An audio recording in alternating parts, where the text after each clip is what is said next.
Ladies and gentlemen, I am pleased to have this opportunity to be here today and address this distinguished audience. First of all, I would like to express my gratitude and appreciation to Mr. Ralph Nickel, Vice President of the Council, and Director Mr. Guntram Wolf and his team for organizing this event. Today we are living at a time when not only natural but also geopolitical tectonic shifts are taking place all around the world.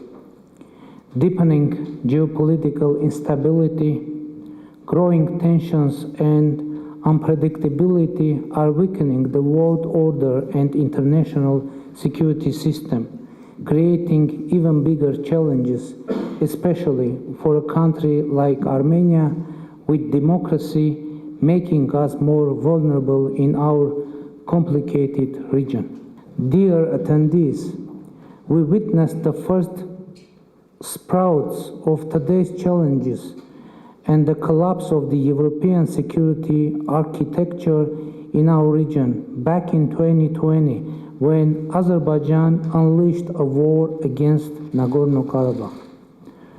After the signing of the November 9, 2020 trilateral statement, Azerbaijan not only didn't abandon its bellicose politics and threats, but also carried out new aggression, this time against the sovereign territories of the Republic of Armenia in May 2021, November 2021, and September 2022. During the last aggression on September 13, 14, 2020, Azerbaijan launched a large-scale military attack targeting the military and civilian infrastructure of Armenia using heavy artillery, missile systems, and drones.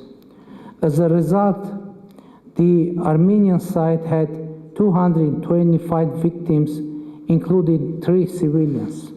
More than 100 square kilometers of the sovereign territory of Armenia were occupied. Today, I wouldn't like to go deep into the details of the aggressions of 2020, 2021, 2022, but it is impossible to ignore the evidences of multiple cases of torture, mutilation of captured or already dead Armenian servicemen, including servicewomen, and other atrocities by Azerbaijani military forces. The horrible videos of the Azeri militaries committing ISIS-style war crimes by executing Armenian prisoners of war should be acknowledged and addressed by the international community. Another issue is the engagement of the mercenaries from Syria by Azerbaijan. During the aggression of September 2022, when the external security system of Armenia didn't work, we requested an emergency meeting of the UN Security Council that was held on September 15, 2022. During the meeting, the UN Security Council member states noted that the use of force is totally unacceptable, explicitly named the aggressor, Azerbaijan, highlighted the importance of adherence to the norms of international humanitarian law, emphasizing also the fact that civilian infrastructure of the territory of Armenia was targeted. An important step toward the escalation of the situation, quadrilateral meeting of President Macron, President Michel, President Aliyev and me in Prague on October 6, 2020, where an agreement was reached on deploying short-term EU monitoring capacity along the international border between Armenia and Azerbaijan. When this mission mandate ended on December 19, 2022, at Armenia's request, the EU Council made a decision to deploy a new, fully fledged civilian mission on the territory of the Republic of Armenia for a 2-year period. On behalf of the government of Armenia, I would like to express our gratitude to the EU and its member states, particularly to the government of the Federal Republic of Germany for its support to our request. The mission was launched on the 20th February, and I have already met the head of the mission, your compatriot with extensive experience in international deployments, Mr. Markus Ritter in Yerevan. The mission shall play a crucial role in ensuring security on the ground and stability in the region, as well as timely and reliable reporting on the current situation to our partners in the European Union and its member states. Dear colleagues, Azerbaijan, since December 12, 2022, in gross violation of the provisions of the trilateral statement of November 9, 2020, has been illegally blocked the Lachin corridor connected Nagorno-Karabakh to Armenia. The blockade resulted in a humanitarian crisis. 120,000 Armenians of Nagorno-Karabakh had been cut off from natural gas, electricity, food, medical, and other vital supplies. Due to a severe shortage of food and other necessary goods, authorities of Nagorno-Karabakh had to take desperate measures, issued food coupons, and are rationing certain foodstuffs. Population receives only irregular power supplies from local electricity capacities. Universities, schools, and kindergartens were shut down, due to which more than 30,000 students and children were deprived of their right to education. On December 20, 2022, upon the request of the Republic of Armenia, an emergency meeting of the UN Security Council was held on the situation caused by blockade of the Lachin corridor. The overwhelming majority of the UN Security Council members made clear demands to stop the blockade of the corridor by Azerbaijan and to ensure the access of international organizations to Nagorno-Karabakh. Dozens of countries and organizations issued a targeted condemnation of the blockade of the Lachin corridor and urged Azerbaijan to end it.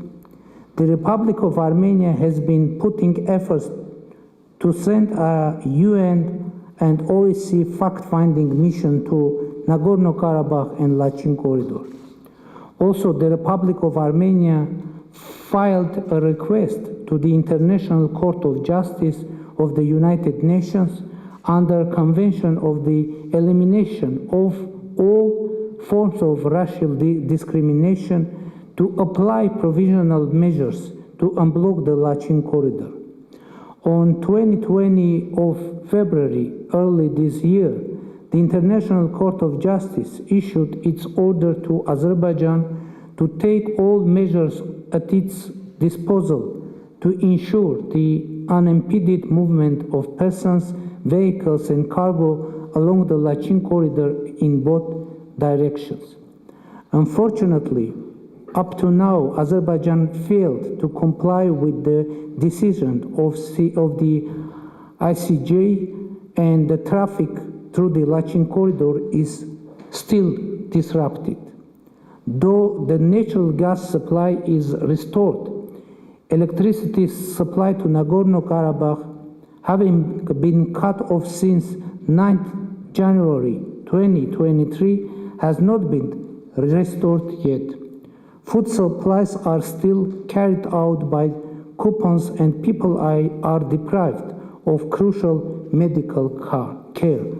Only Red Cross and Russian peacekeepers are able to deliver limited amount of food and necessary life-saving goods to Nagorno-Karabakh and transport people with healthcare emergency needs to Armenian hospitals.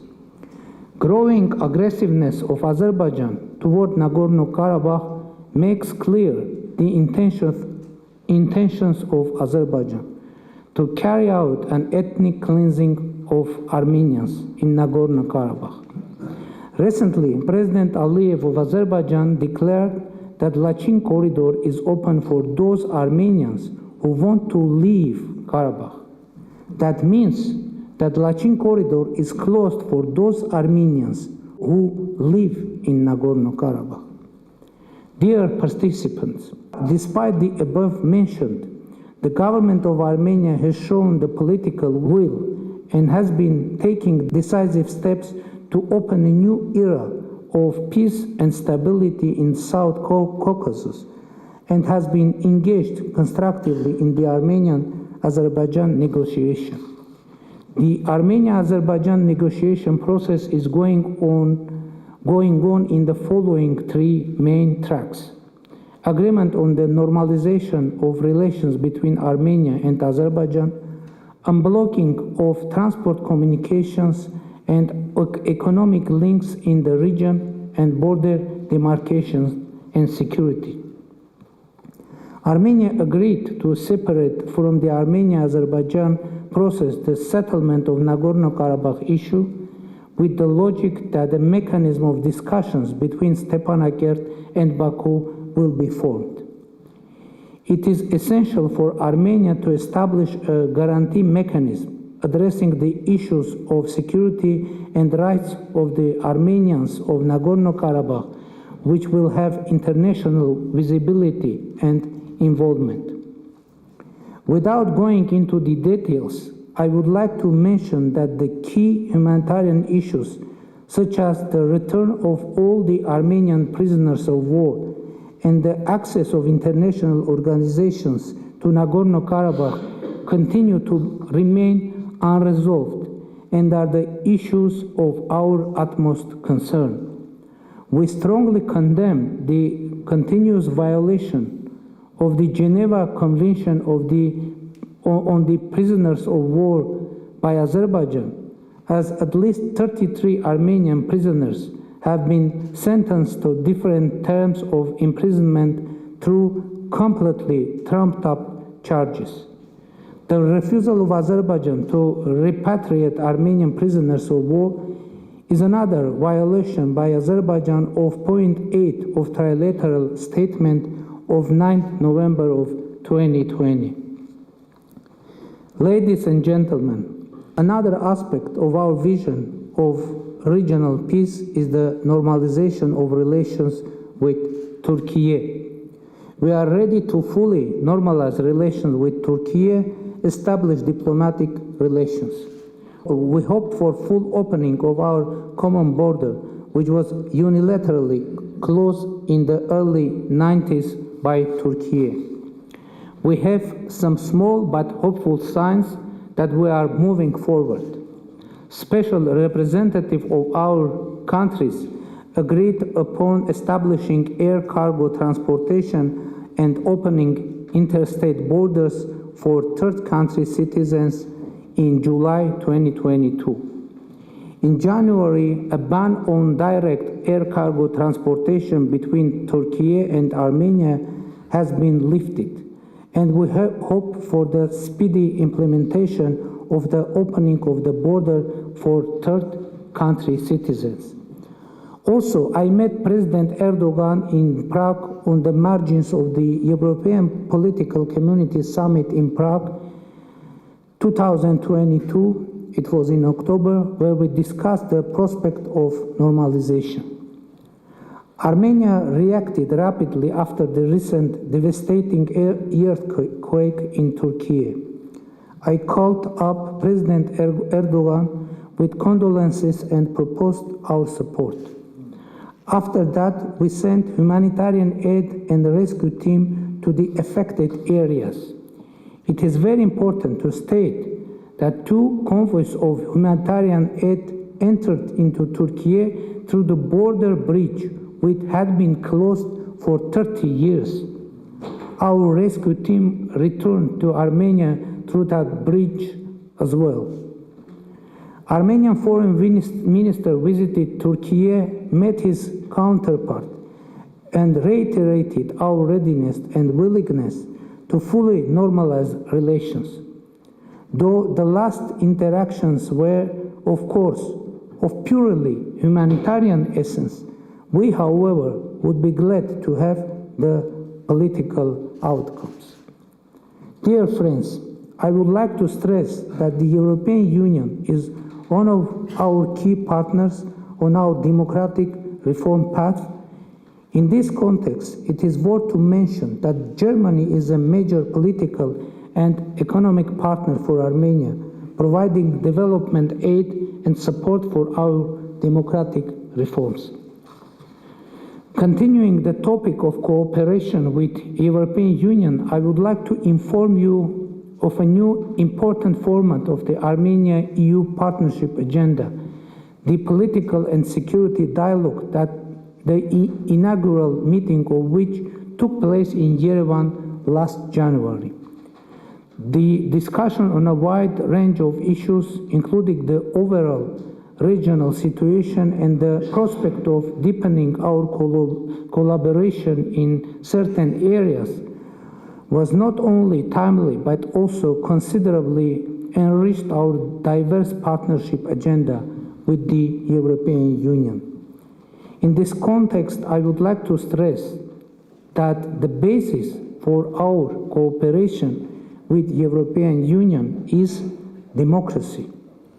And according to the latest index of the General Assessment of Eastern Partnership member states, Armenia topped the democracy and good governance rating table among the Eastern Partnership member countries and is a leader in the following 5 areas: fight against corruption, an independent judiciary, opinion and freedom of expression, freedom of assembly and association, independent media and democratic rights, elections and political pluralism. Despite all the challenges, we do believe that our security architecture cannot be comprehensive without respect for human rights, rule of law and democracy. Democracy is a strategy for us. We will keep up reforms aimed at strengthening the rule of law, consolidating good governance, and fighting against corruption, aiming to ensure prosperity for our people.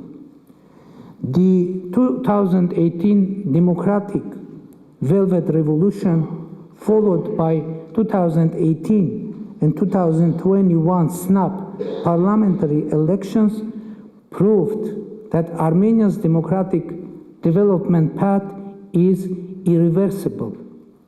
In this regard, 2021 parliamentary elections were exceptional.